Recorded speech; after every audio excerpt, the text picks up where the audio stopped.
everybody. Thanks for tuning in. I'm Charles Ruggiero, and I'm here today because I wanted to bring you a video transcription of a great Tom Brechtlein groove. It's from a song called Glebe St Blues, and it's on a record that Chick Corea made called Secret Agent. I recommend that you check that whole thing out. It's a fantastic record. So Glebe St Blues is a halftime shuffle, and so think, along the lines of Fool in the Rain and Rosanna and Home at Last, the really classic halftime shuffles. This is absolutely one of them, although it is a bit different in that it's 4 bars long. It's not just a 1 bar repeated thing. It's like a 4 bar phrase that is just fantastic. So I thought it deserved its own little video breakdown. So a friend of mine asked me to transcribe this for him, so I did. And, I wanted to make sure that it was exactly right because there is like a bunch of hi-hat overdubs on it and makes it sound, it's like a little hard to decipher. But I checked with Tom and I said, hey man, I sent it to him and I said, hey man, is this right? And he said, yeah, I think so. And so I did a whole video on it. And then I sent him the video, and then he said, actually, I think maybe it's not exactly right. So he gave me his notes on it, and then I went back and gave it a couple more listens, and now we got a new video making. So we're good. Tom did tell me, before I get started, I just want to share this with you, that Tom did also tell me that, when they were recording this record, between takes or as they were getting sounds or whatever, he was kind of just practicing this groove, just kind of messing around. And Chick came over and said, man, I want you to play that on Glebe St Blues. So that's how this thing came to be. It was just Tom kind of messing around in the studio, and Chick was like, that's the thing. So that's how this was born. So with that, let's get started. Whenever I encounter a groove that's long, right, in this case it's 4 bars long, whenever I see that, what I try to do is sort of pan out, right, and take a look at the thing as a whole, even before I break it down into like individual components or individual bars. I try to look at the whole thing and see where there are some similarities, because I'd like to only have to learn things one time, if I can help it. So, and this is a great example of a groove that does that. And you could look at it in 2 different ways, right? You could look at it as sort of A, B, A, C, like bar, in terms of the bars, right? Bar 1, 2, 3, and 4, because bars 1 and 3 are almost identical. So there's only one little change, and we'll touch on that, of course. But basically, they're the same. You can look at them as being exactly the same. So you can, so A, B, which is different, and then A back to the beginning, and then C, which is different from either A or B, right? Or you could look at it, the first 2 beats of each bar. And in that case, the first, second, and third bar all are exactly the same for the first 2 beats. So it sort of diverges on the second half of each bar, right? So I try to do that first and sort of look and see where I can use something I've already learned to make learning the other part, simple and quick. So that being said, I'd like to concentrate for the most part on this first bar, because that has so much of what bars at least 2 and 3 also have. So if we get bar 1 really together, then it makes learning the other bars actually quite easy, until we get to the 4th bar where it's completely different, right? Okay, so now we're just looking at the first bar. And the first thing I notice when I look at this is that the bass drum and the hi-hat are basically acting in unison, and against that, we've got the snare drum. And that's for me, the way to think about it in its simplest terms. And when I do that, what I can do is look at the bass drum and the hi-hat as really an anchor point. And I look for those. I look for anchor points whenever I'm trying to figure a groove out, especially a complicated one or one that's got a lot of coordination stuff like this one does.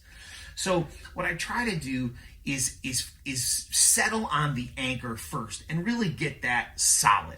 And then I can work around that, knowing that like the anchor doesn't move, so that when I get into the more complicated stuff, I can kind of mess around and mess that up, and while keeping this other thing very steady. The benefit of that too is that you're always working on keeping that other rhythm in time. Like even when you're working on something else, you're still, you're kind of like covertly working on the solidity of the bass drum and hi-hat, even when when you add the snare drum later. So let's take a look at this hi-hat and snare drum, hi-hat and bass drum rather. So as we look at this first bar, and again, we're looking at just the hi-hat and the bass drum, we see that they're basically playing exactly the same thing. So where it differs, where it diverges, is that there's just one extra hi-hat note. And the cool thing is that it happens right on beat 3, right with what will be eventually the backbeat, right? They play together. So what I do is I actually play, I play the third beat in the hi-hat with just a little extra force, knowing that it's going to be with the backbeat, right? And so that way, even when you're just playing the bass drum in the hi-hat, just when you're just doing that, it still has a bit of that backbeat in it. And so you can play just the bass drum in the hi-hat part and have it almost mimic the entire groove. I'll show you what I mean. First, I'll play it just with no accent, and then I'll add the accent, and you'll see what I mean about bringing the backbeat out, even without playing it on the snare drum, because you're sort of playing it in the hi-hat.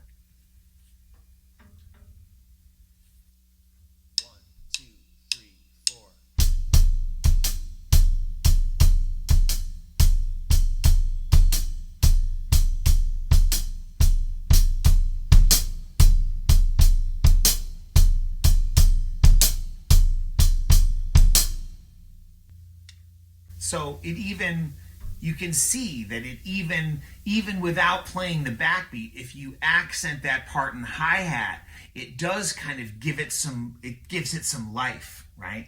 Excellent. So obviously the bass drum and the hi-hat is fairly simple in terms of coordination and whatever, because again, you're just kind of playing the same thing. So now we're going to add the snare drum. And this is where all the fire is. This is where it really starts to snap and crackle and pop, right? It's in the snare. It's all the ghost notes and the backbeat and all that movement that happens in the snare that really helps push it along and gives it some forward motion, and a bit of a loping feel, right? Which is always what you want in a good halftime shuffle is for it to lope, right? So, you're kind of keeping it popping until the backbeat happens. And you bubble up and then the backbeat happens. I mean, you really want that. And that happens, all that fire is in the snare drum. So basically what you're doing is you're filling in all of the spaces, filling in all of the empty spaces that aren't occupied by bass drum and hi-hat to, you're putting the snare in there. And I think for the beginning, you don't necessarily want to kill yourself trying to get the dynamics of it right. I mean, look, in every halftime shuffle, the hard part about it is always the ghost note that comes after the backbeat. Because if you're ghosting, right? If you're playing, the very most basic kind of halftime shuffle, the ghosting happens in the middle triplet. Every single beat, like this.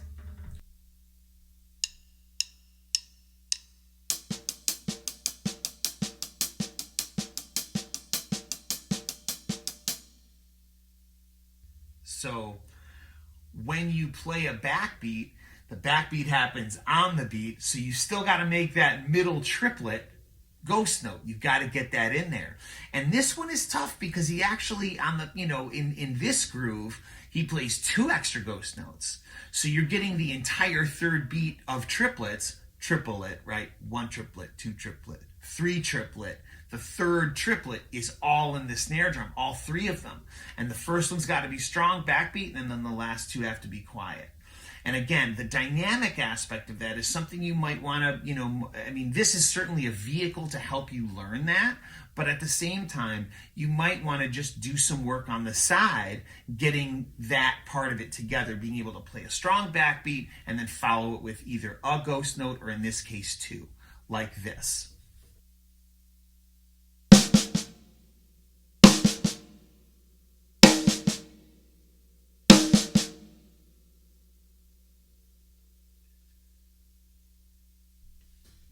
That's the tough part about the snare thing, right? That's the tough part. The rest of it is just filling in, around that boom, boom, bo-chick, boom, boom, boom, bo-chick, boom, right?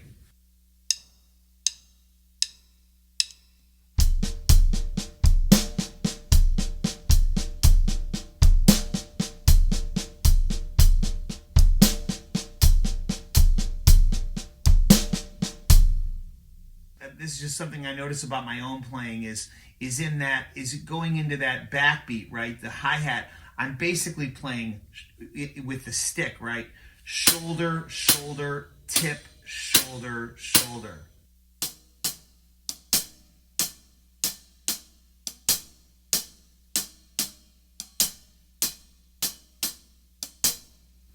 I find that gives it a little bit of, a little bit more motion. It's another dynamic choice that helps it, that helps it have flow and helps it have shape, So here it is a little faster.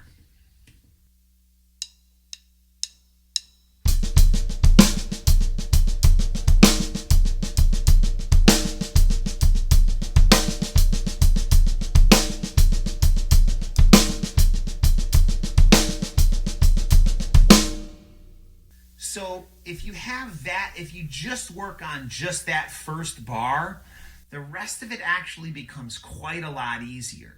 So that's why I wanted to spend a little extra time on the first bar. Okay, on to the second bar. So we don't have to really think too much about the beginning of it. The first two beats are exactly like the last bar we just spent all that time on. So go work on that. And when you're ready, you come here and you get a little bit of a respite, a little bit of a break, because the second half of this second bar is really, really easy.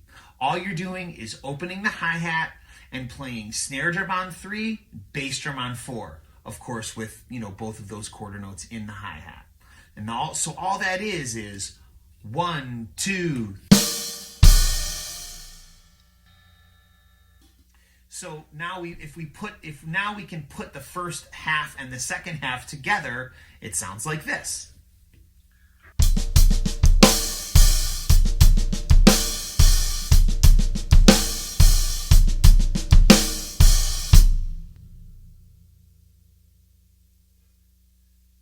So for the most part, I also, at least in these first two bars, I recommend looping them. Like, just learn the groove and just play through one bar at a time and just get very comfortable with the, with the coordination. And then when you're comfortable with the coordination, then work on being comfortable with the dynamics, and then you can sort of string, it's like patchwork, right? You get the first patch done, great. You get the second patch done, great. Now marry those two, and then we'll add, the other two. So, once I work on the first bar and then I work on the second bar, and now I work on putting the first two bars together. And because it really should have an overarching feel from the beginning to the end of the second bar, and then again from the beginning to the end of the fourth bar, and we'll work on that too later. So here's the first two bars.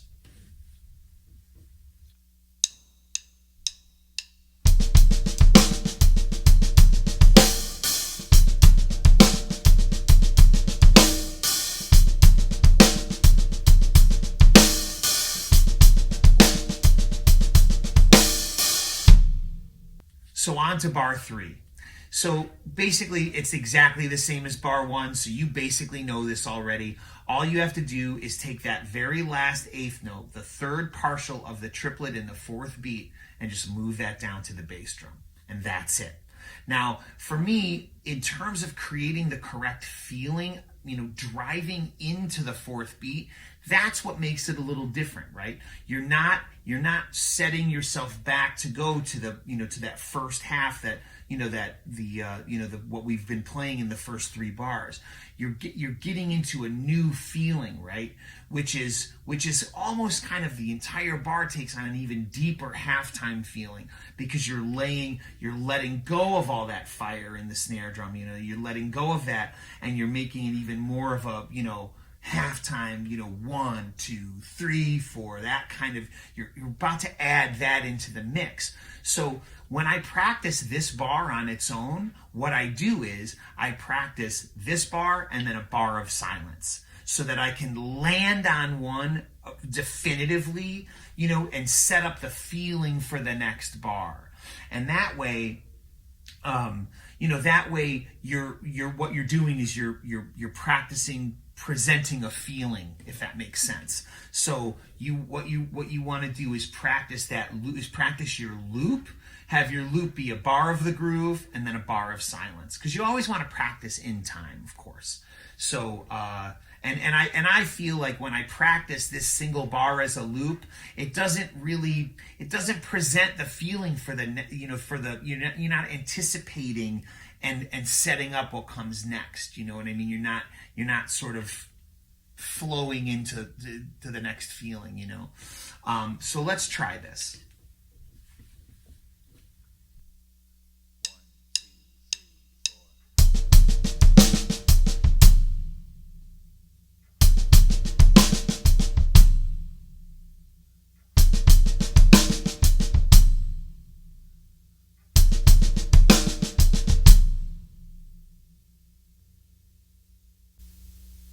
And there you have it. That's bar 3. Okay, so here we are. We're in the home stretch. This is the fourth and final bar.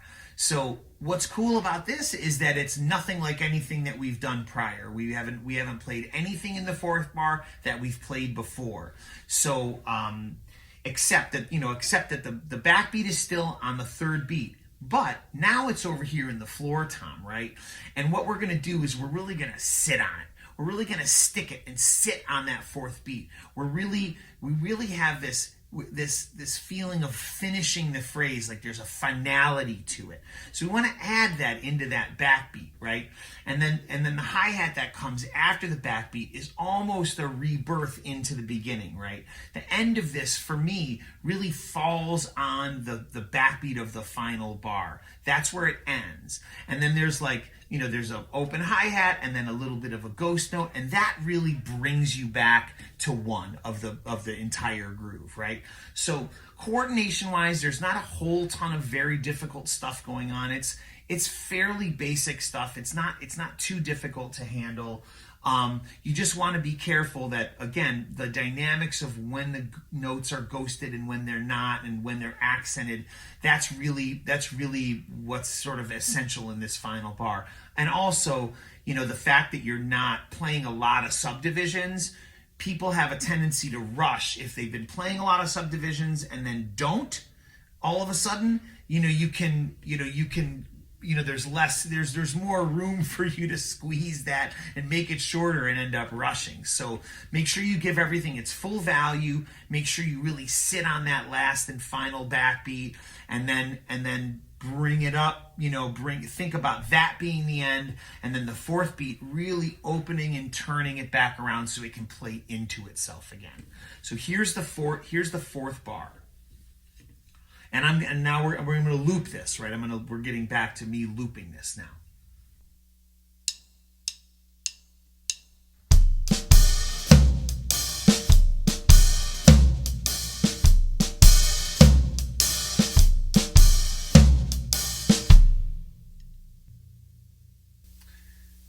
Now we'll put the third and fourth bars together.